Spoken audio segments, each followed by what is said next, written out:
Dios les bendiga a cada uno de ustedes en esta tarde. Dios sea bendiciendo nuestras vidas. Y bienvenidos a la casa del Señor. Amén. Quiero invitarlo a abrir sus Biblias en el libro de los Hechos.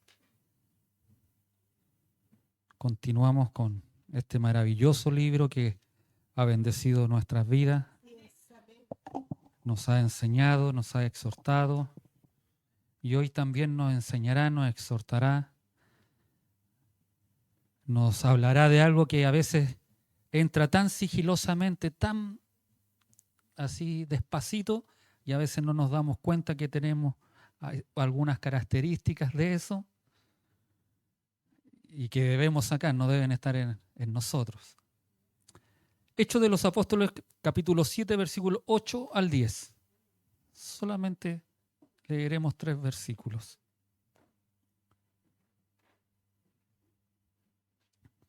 Hechos de los Apóstoles, capítulo 7, versículo 8 al 10, le doy lectura en el nombre de nuestro Señor Jesucristo. Y le dio el pacto de la circuncisión, y así Abraham engendró a Isaac y le circuncidó al 8º día, e Isaac a Jacob, y Jacob a los 12 patriarcas. Los patriarcas, movidos por envidia, vendieron a José para Egipto, pero Dios estaba con él y le libró de todas sus tribulaciones y le dio gracia y sabiduría delante de Faraón, rey de Egipto, el cual lo puso por gobernador sobre Egipto y sobre toda su casa. Amén. Tome su asiento. La pastora me decía que hablé casi todo lo que con el simbolismo de la circuncisión, pero a lo mejor muchos no saben qué es lo que es la circuncisión. Y es solamente la circuncisión, es cortar los niños cuando apenas nacían a los 8 años de vida, 8 días, no 8 años, 8 días, era cortarle el prepucio, que es el cuerito que sobresale del aparato reproductor del hombre, y era cortarle aquella parte en señal de pacto con Dios.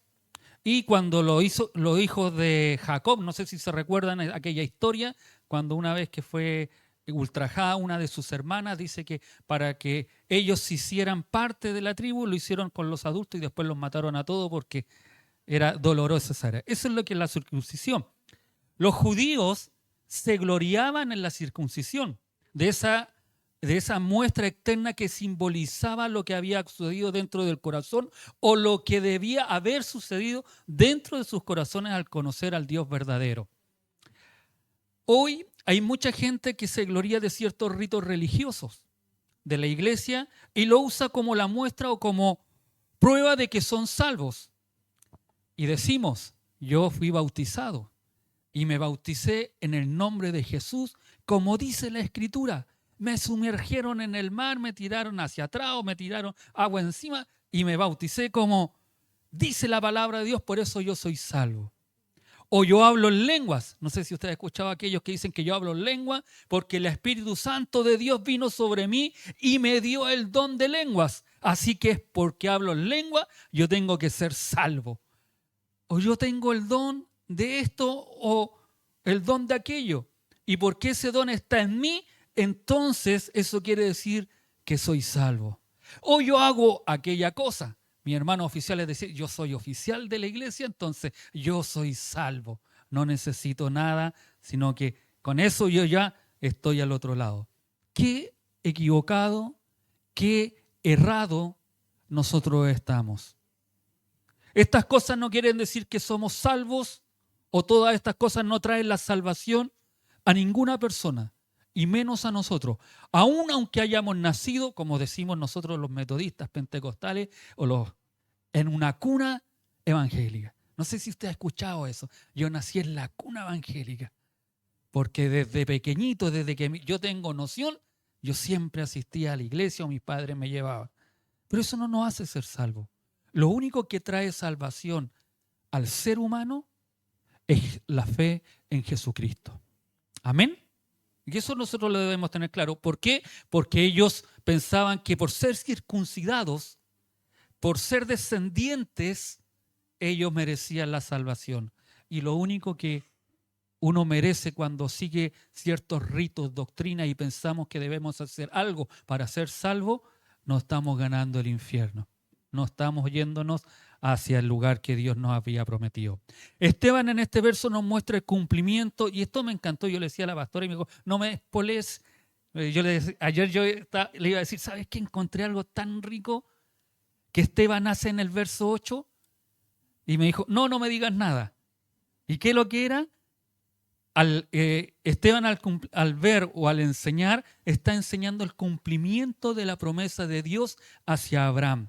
Cuando dice que él tendría descendencia, dice, y vino y Dios hizo el pacto de la circuncisión y Abraham engendró. Cuando Esteban menciona engendró, le está diciendo a aquellos, aquel concilio, le está diciendo, Dios cumplió su promesa, porque engendró a Isaac, al hijo de la promesa. En esas cortas palabras, Esteban está diciendo, Dios cumple lo que promete. Y eso es maravilloso. A veces nosotros esperamos que Dios lo haga de inmediato. No sé si usted ha esperado que Dios haga las cosas al tiro. Yo oro y ojalá Dios responda. Porque no tenemos paciencia para esperar días, meses o años. O simplemente que Dios nos diga, como le dijo al apóstol Pablo, bástate de mi gracia. Ninguno de nosotros queremos eso, sino que al contrario, siempre esperamos que Dios responda. Lo que sí estoy seguro, así como estaba Esteban, al decir que engendró a Isaac, es que Dios estaba cumpliendo y iba a cumplir sus promesas. Porque no dijo solo engendró a Isaac, sino que Isaac engendró a Jacob y Jacob a los patriarcas, a sus hijos. Se cumple todo lo que Dios manifestó años atrás. Después del nacimiento de Isaac, el hijo de la promesa, los fundamentos de la nación se colocaron sobre los hijos de Jacob. Si hay algo que los israelitas tenían, que sus fundamentos se pusieron sobre los hijos de Jacob. Ni aún en Jacob, que fue cambiado su nombre, sino que en los hijos de Jacob. El tiempo de la peregrinación de los patriarcas en Israel fue brevísimo. No fue mucho el tiempo que estuvieron para allá o para acá, sino que fue muy corto, ya que se impuso la ansiedad de bajar a Egipto, lugar donde el pueblo se multiplicó. Por lo tanto, Dios les muestra y les sigue mostrando a aquellos que decían que Dios estaba limitado a un lugar, les sigue mostrando de que Dios estaba obrando fuera de Canaán. Amén. Si usted lee los versículos posteriores se va a dar cuenta que menciona, si hay algo que menciona mucho Esteban, es Egipto, dándole alusión, diciendo, Dios no obró en Canaán, en la tierra santa que ellos estaban diciendo que una de las cosas que levantaba o decía que él estaba blasfemando, sino que Dios obra en cualquier lugar. La palabra que utiliza Esteban, los patriarcas, o sea, los que son nuestros padres primarios, en ese tiempo los judíos tenían muy en alto a los patriarcas. Ellos decían, yo soy de la tribu de Judá, yo soy de la tribu de Benjamín, yo soy de la tribu de Neftalí. Ellos tenían una identidad por sus patriarcas, toda su ascendencia iba y llegaba hacia los patriarcas, que era muy importante, porque si nosotros vemos el libro, vemos uno de los evangelios y empieza con la genealogía de Cristo, nos muestra de dónde viene Cristo.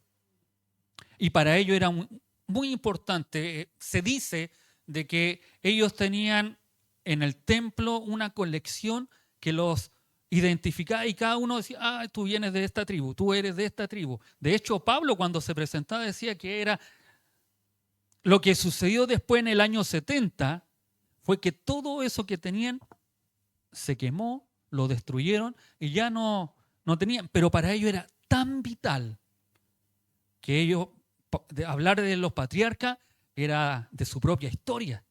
Yo soy descendiente y lo hacían así levantaban pecho como cuando nosotros cantamos el himno nacional ahí cuando le ganamos a España. No sé si se recuerdan que todavía estremece cuando vemos los videos, y de hecho los comentaristas deportivos mencionan que Chile cuando cantó el himno nacional ya le hizo un gol a España. No sé si se recuerdan de ese evento en Brasil.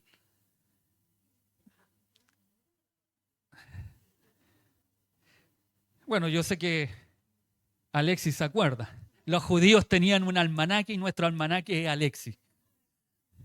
Así era para los judíos. Ellos tenían su almanaque donde iban y veían, ya, tú eras sí, tú puedes entrar. No, tú no eres descendiente, tú no vienes de esta tribu, no puedes. Y era importante. Esta imagen de la vida patriarcal que menciona Esteban no es halagadora. Esteban les va a citar un hecho doloroso que tiene que haberle dolido. Esto tiene que haber caído como una piedra en la cabeza de ese Sanedrín. Porque este Sanedrín por envidia había entregado a Jesús a muerte. Mateo capítulo 27, desde el versículo 15 en adelante, nos muestra lo que había realizado este Sanedrín cuando Pilato quiere soltar a Cristo. No sé si se recuerdan ustedes, pero la Escritura nos dice de que en ese momento Pilato les hace escoger a quién suelto. A este justo, presentando a Jesucristo, o a este malvado, a este Barrabás que hacía la una y otra, que era más encima sedicioso, se levantaba contra el mismo imperio romano, y por envidia, dice Pilato, ellos entregaron a Jesucristo. Y más encima, dice la Escritura, que incitaron al pueblo para que les entregaran a Barrabás. ¿Y qué hago con este justo? Dice Pilato, se pregunta, ¿qué hago con este justo? Crucifícalo, mátalo. Y ahí es donde Pilato dice, yo no voy a ser parte de la sangre de este justo, que caiga sobre ustedes. Y dice que se lava las manos, porque más encima se levanta y Pilato le hizo caso a su esposa. No hagan nada sobre ese justo, que yo no he podido dormir toda la noche. No hagan nada. No, si yo no quiero hacer nada, pero estos me están obligando. En pocas palabras le dice Pilato, pero la envidia llevó a este Sanedrín. Por eso digo que es una piedra en la cabeza que le está tirando Esteban al contarle la historia de José. Los dirigentes de la religión judía entregaron a Jesús a muerte, lo entregaron por envidia. Lo mismo que había pasado con los antiguos patriarcas, que vendieron a José, lo vendieron por envidia, según el verso 9 del capítulo 7 dice, los patriarcas, movidos por envidia, vendieron a José para Egipto. Y esto es importante y vamos a analizar qué es la envidia. Porque a veces ellos pensaban que estaban haciendo las cosas bien. Como cada uno de nosotros a veces pensamos que estábamos actuando bien. Que no es envidia, que es celo. Que yo hago las cosas en el nombre del Señor y no nos damos cuenta que a veces no es por el Señor. Nombramos a Dios, sino que tenemos envidia en nuestro corazón. Y lo vamos a analizar. La envidia la podemos definir como el sufrimiento, el pesar, la amargura que siente una persona cuando su prójimo le va bien en cualquier área de la vida. Si tú y yo estamos sufriendo porque a mi hermano lo honraron, lo bendijeron, le dieron una honra, y yo estoy sufriendo por eso, tengo una amargura porque a él lo bendijeron y a mí no, tengo envidia. Así de simple. Y uno puede decir, no, si yo no tengo, ¿qué le voy a tener envidia a esa pelafustán? ¿Qué le voy a tener envidia a él si él no le ha ganado a nadie? Mire las palabras que utilizamos. ¿Quién es ella? ¿Quién es él? Si no sabe nada, se cree que sabe. Eso es envidia. Aunque no creamos. Y es bonito el Señor me encanta porque nos descubre estas cosas simples que a veces pensamos que no están y a veces las tenemos. Cuando hablamos mal de un hermano, eso es envidia. Amén. La pregunta que debiéramos hacernos es si estamos sufriendo esta amargura. ¿Siente que alguien está mejorándole a usted? Es peligroso ese sentimiento, porque la envidia llevó a que los propios hermanos vendieran a José como un esclavo. Y no solo eso, si nos vamos a la escritura en Génesis nos dice que no solo quisieron venderlo, esa fue una opción que tomó uno de sus hermanos, porque en lo inicial ellos querían asesinarlo. Y muchas veces nosotros podemos llegar a experimentar la envidia y a veces no solo experimentarla, sino vivirla cuando vemos a otros prosperar. El otro gana más, el otro maneja un mejor auto que el que yo tengo. Eso también es envidia. Si mi hermano es bendecido, si mi hermano es prosperado, si mi hermano tiene una mejor casa y puede hacer arreglos en su casa, yo debo gozarme, contentarme, alegrarme junto con él. Si encuentro un mejor trabajo, gloria a Dios. No puedo envidiarle. No puedo dejarme de no contentar, al contrario. Debo estar contento y gozoso y orar al Señor para que lo siga bendiciendo. Pablo, cuando escribía sus cartas, terminaba sus cartas, sus salutaciones, decía: y así como yo soy prosperado, ustedes prosperen y aún más de lo que yo he sido prosperado. Amén. Es muy peligrosa la envidia, es una plataforma que nos expone a la injusticia, a la crueldad y a la humillación. La envidia nos puede llevar hasta allá porque en Proverbios dice: cruel es la ira, impetuoso el furor, mas ¿quién podrá sostenerse delante de la envidia? Lo que está diciendo es que la envidia puede derribar a cualquier persona, puede derribar a un líder, puede derribar a un padre amoroso, puede derribar a un grupo de hermanos. Por eso es tan importante que nosotros aprendamos. Y si hemos o estamos siendo envidiosos, desechar eso de nuestro corazón. Amén. La envidia derriba al ser humano porque es un sentimiento muy peligroso, muy teñido. La envidia hace que usted y yo destruyamos reputaciones, destruyamos vidas, hablemos mal de alguien. La envidia es muy peligrosa. La envidia toma muchas formas y muchas maneras y es un peligro. Usted me dice: no, si eso no es tan así, pastor. Sí. En la Biblia encontramos ejemplos de hermanos, de reyes que fueron envidiosos. ¿Se recuerdan Caín y Abel? Se le llama el protoasesino que mató a su hermano instigado por la envidia. Encontramos en él un espíritu oscuro, sombrío y vengativo de Saúl, quien bajo la influencia de la envidia planeó durante años matar a David. ¿Y se acuerdan por qué comenzó eso? Porque la gente decía, y la gente se alegraba: David mató a 1000 y Saúl mató a 1000 y David a sus 10.000. Tenía el beneplácito del pueblo y él, por envidia, empezó a perseguirlo. Hay un rey de Israel que suspiraba por una viña que era hermosa, que era la viña de Nabot, y derramó su sangre para ganarla. Si fuera la envidia la que perpetró el crimen más atroz jamás planeado y ejecutado en la tierra, y me refiero a la crucifixión de Cristo. El evangelista nos dice que por envidia los judíos se entregaron a nuestro Señor. Por eso es tan importante que ese sentimiento no esté en nuestros corazones y en nuestra vida. Amén. La envidia y sus males son aquellas alegrías de los felices que aumentan. Las penas de los envidiosos se multiplican como un barco sacudido por las continuas olas. Así el envidioso está siempre en problemas de mente, quejándose del éxito de los demás. Si tú te encuentras que te estás quejando siempre cómo prosperan los demás, hay envidia en tu corazón. Como igual que las olas cuando sacuden, por un lado y por otro, es decir, algo que no termina nunca. Y así a veces estamos nosotros. Nos quejamos de este. Nunca estamos felices. Siempre estamos amargados. Preocupémonos de eso. La envidia es hiriente personalmente. ¿Sabe que la víbora y el sapo tienen veneno mortal en ellos, pero a ellos no les sucede nada?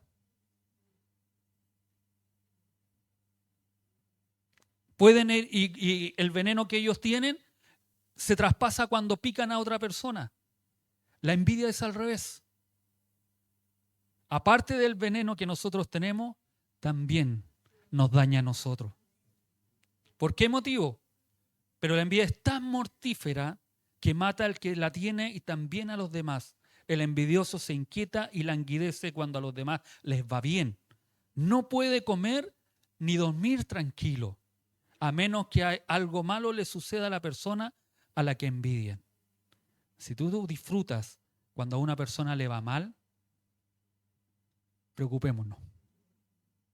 Yo no puedo contentarme cuando a alguien le va mal. Cuando a las compañeras, Basti, a tu compañera le va mal y a ti te va bien, tú no puedes contentarte. Tú tienes que esperar que a todos les vaya bien. No porque a usted le fue mal en una oportunidad, va a desear el mal de otras personas, sino que al contrario. La envidia es universal. La envidia es una mala hierba que crece en todos los suelos y climas. Y no es menos exuberante en el campo que en el palacio del rey. No se limita a ningún rango de hombre o grado de fortuna, sino que rabia en los corazones de todos los grados. Ahí se encuentra la envidia. No porque yo no tenga, no. En todos puede estar la envidia. Y estos hombres, y les dice Esteban, entregaron a su hermano, o los patriarcas por envidia entregaron a José. Amén. Pero el verso 10 dice algo maravilloso, o concluye con algo maravilloso.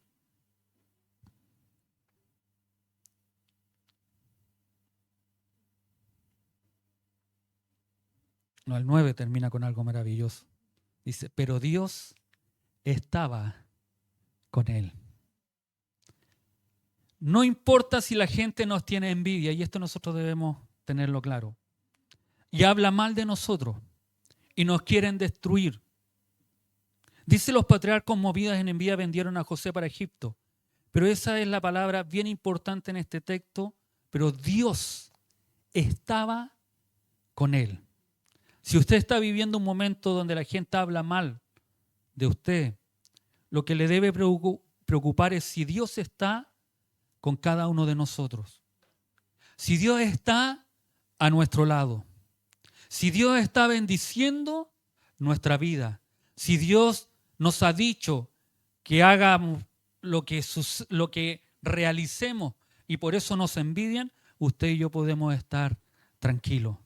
Dios está con cada uno de nosotros. Dios está contigo. Como Dios estaba con José, Él está con nosotros. Y dice, y le libró de todas las tribulaciones. Y continúa y dice, y le dio gracia, sabiduría delante de Faraón, rey de Egipto, el cual puso por gobernador sobre Egipto y sobre toda su casa. Lo que estamos viendo aquí es que Dios no se quedó solamente en Canaán, sino también, como les dije anteriormente, Dios se fue a Egipto. Dios le libró a José de varias tribulaciones. Primera tribulación, por la conspiración de sus hermanos para matarle. La angustia que pasó al ser arrojado dentro de una cisterna sin saber si seguiría vivo o no.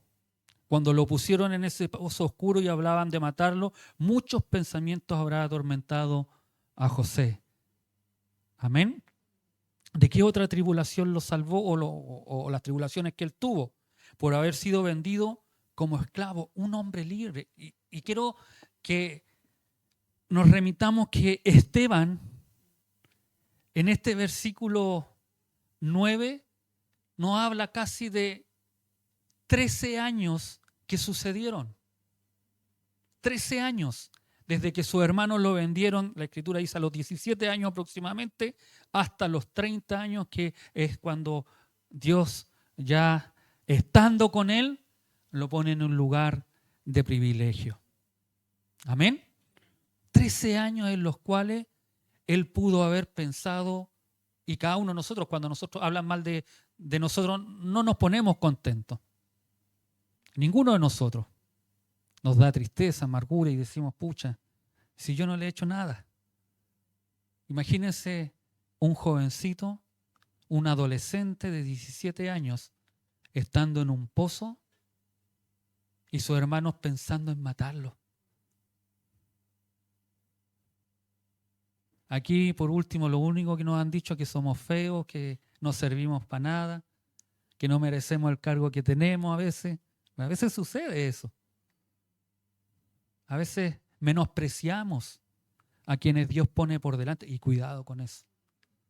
Cuidado con eso cuando menospreciamos a quien Dios pone por delante.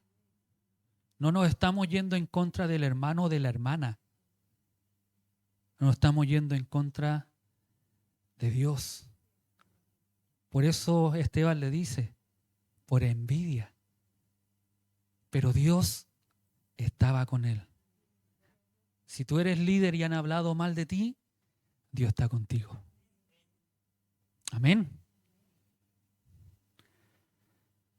La tribulación por haber sido vendido como esclavo perdió su hogar, perdió sus amigos, perdió a su padre, sus bienes y todo lo que tenía. Absolutamente lo perdió todo.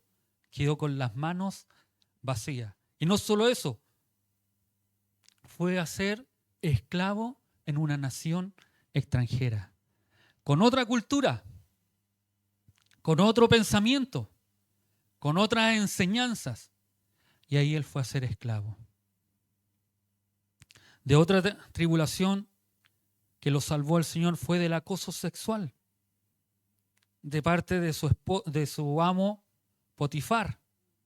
José fue tentado a perder su virginidad, podríamos decir, y vivir muy bien a costa de esa mujer. Si él hubiera cedido, dijo, aquí la tengo, fácil.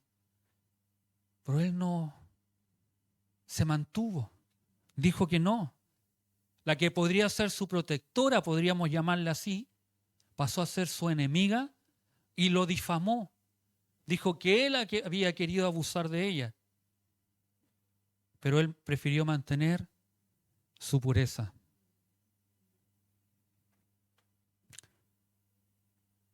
La tribulación que sucede o la angustia que sucede por ser acusado injustamente y arrojado a la cárcel.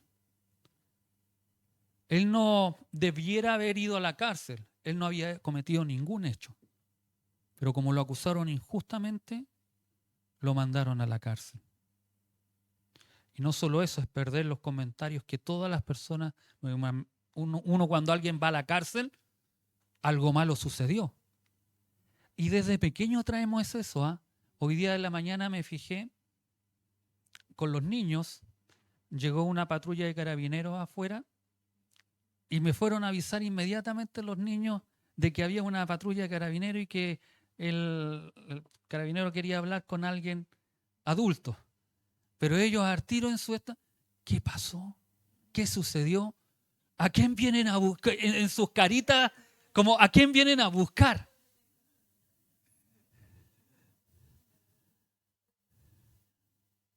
El Eduardo cuando ¿qué pasó?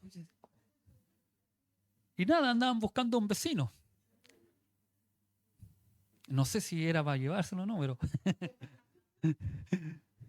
pero andaban, pero imagínense, si nosotros con algo que no vimos, no hicimos, o pensamos que pueden haber sucedido cosas, imagínense con José. Cuando es echado a la cárcel injustamente. Y no nos olvidemos del lugar en el que él estaba. Él era el mayordomo de la casa de Potifar, que era un general de rango en ese tiempo. Entonces José no era cualquier persona, este era un esclavo que tenía educación, era un esclavo que llevaba la administración de la casa y de la noche a la mañana lo acusaron, dijeron que había abusado y ustedes saben cómo no se mira a quienes se abusa, el testimonio. Imaginen, y allí estando José, ¿qué debe haber pasado por su cabeza? Y en todo eso, la Escritura nos dice que él honraba a Dios. ¿Qué haces tú cuando te acusan injustamente? Cuando hablan algo que no corresponde. Normalmente nos defendemos. Actuamos, yo le voy a cantar unas cuantas verdades a esta gallita o a este gallito. ¿O no es así? José mantuvo silencio esperando en este Dios maravilloso. Amén. Y una de las últimas tribulaciones que él vivió fue el del olvido de los demás, del que recibió el favor de José. ¿Se acuerdan lo que sucedió mientras él estaba en la cárcel? Interpretó el sueño de dos personas y le dijo que cuando ellos salieran, o el que iba a ser puesto nuevamente en su puesto, le dijo, acuérdate de mí. No pasó nada. No se acordó de él. Y pasaron después 2 años de eso, dice la Escritura, y él se acordó, ¿sabes qué? Cuando el rey ya no, o el faraón no encontraba a quien le pudiera decir el sueño, dijo, ¿sabes qué? Hay ahí en la cárcel. Y le cuenta la historia, este hombre, copero, le cuenta la historia al rey de lo que había sucedido. Vayan a buscarlo. Pero él vivió esos 2 años de ingratitud. Mire, todo el tiempo que pasó, 2 años de ingratitud en el cual este hombre no había dicho nada al rey, ni se había acordado, ni siquiera lo había ido a visitar o ir a dejarle un poco de pan allá a la cárcel. Nada. Después de que José le había dicho lo que iba a suceder. Una de las cosas increíbles que nosotros olvidamos a veces es que Dios está con nosotros. De tal manera que un hombre dijo, si tu presencia no va conmigo, no voy a ningún lado. La pregunta que nosotros debiéramos hacernos es que si nosotros creemos que Dios está con nosotros, en nuestro trabajo, con nuestra familia, en todo lo que nosotros realizamos y hacemos, la presencia de Dios, nosotros debemos tener claro que está en todo lugar. No está restringido a una iglesia, a un grupo de personas o a un lugar. La presencia de Dios está en todo lugar donde nosotros estemos. Amén. Una de las cosas que tiene que cambiar en nuestra mentalidad como cristianos es que limitamos la presencia de Dios a espacios como estos.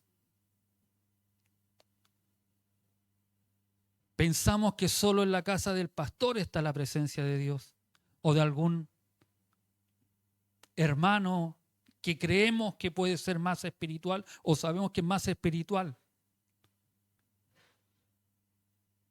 Y desconocemos que Dios es omnipresente y está en todo lugar. Su poder no se limita a un lugar, a un espacio y a un tiempo. Dios, el Dios que usted y yo servimos, está en todo lugar. Dios no solo está en la casa del pastor, no solo está en la casa del hermano Juanito, no solo está en la casa de la hermana Karina, no solo está en la casa del hermano Orlandito. Dios no se limita a un espacio.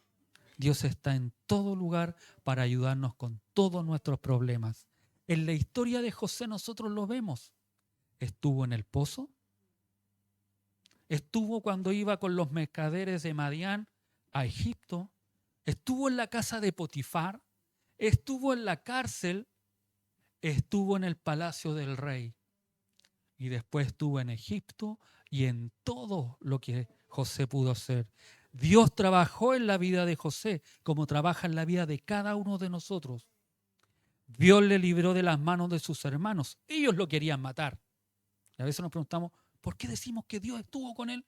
Porque ellos le querían matar. Pero Dios no se los permitió.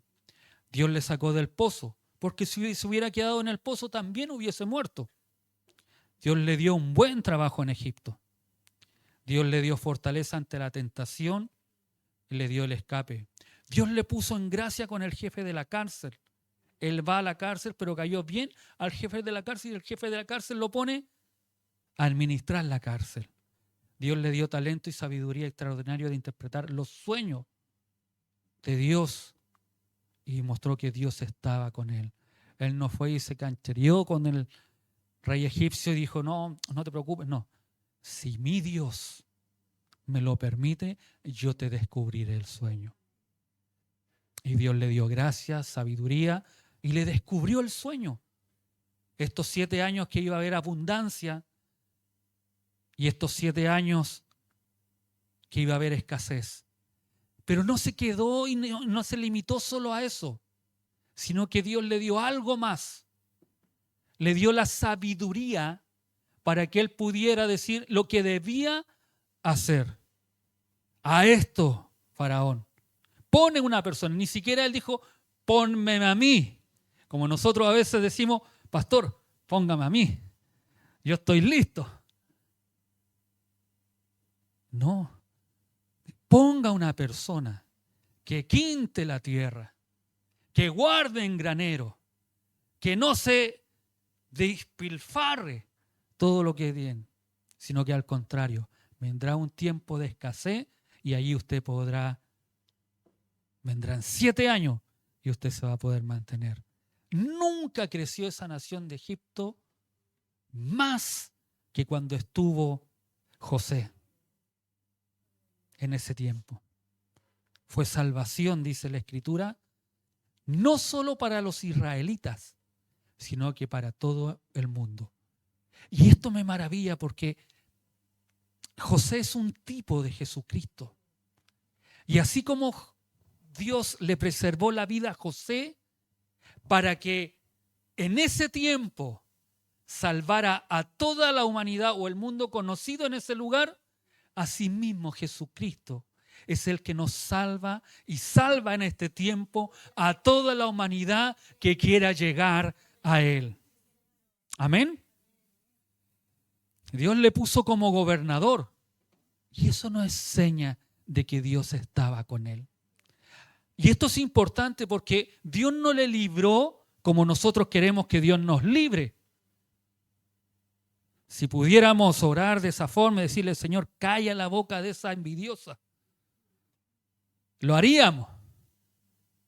Pero a veces la envidia de aquella persona o el lamentable, podríamos decir, comentario que hace, si yo estoy en el Señor, eso me va a ayudar a crecer, a madurar. Amén. Claro que Dios estaba con él y a veces nosotros pensamos que si será la mano de Dios haciendo todo esto. Si alguna vez has sentido el favor de Dios en tu vida, más allá del poder humano está la presencia de Dios.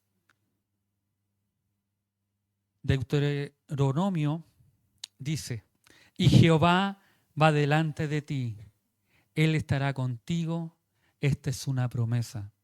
Entonces cada mañana que salgamos de nuestro hogar, nosotros debiéramos realizar una oración.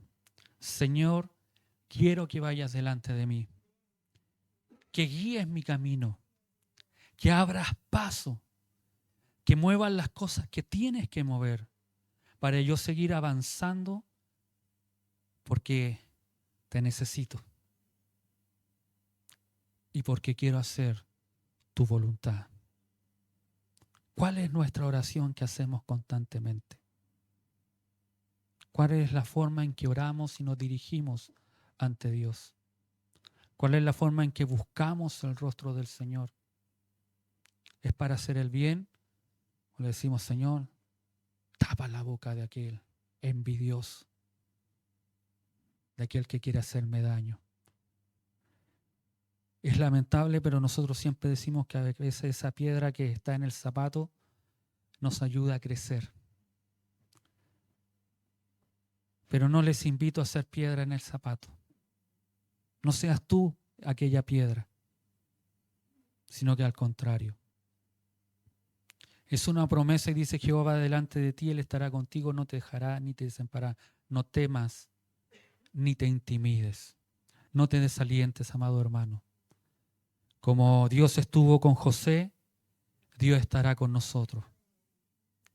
Pero debemos ser como aquel José, que a pesar de que fue atribulado, a pesar que fue angustiado, a pesar que fue injustamente acusado, a pesar de que hablaron cosas que él nunca hizo ni realizó, él nunca perdió su compostura, él nunca dejó de confiar en Dios.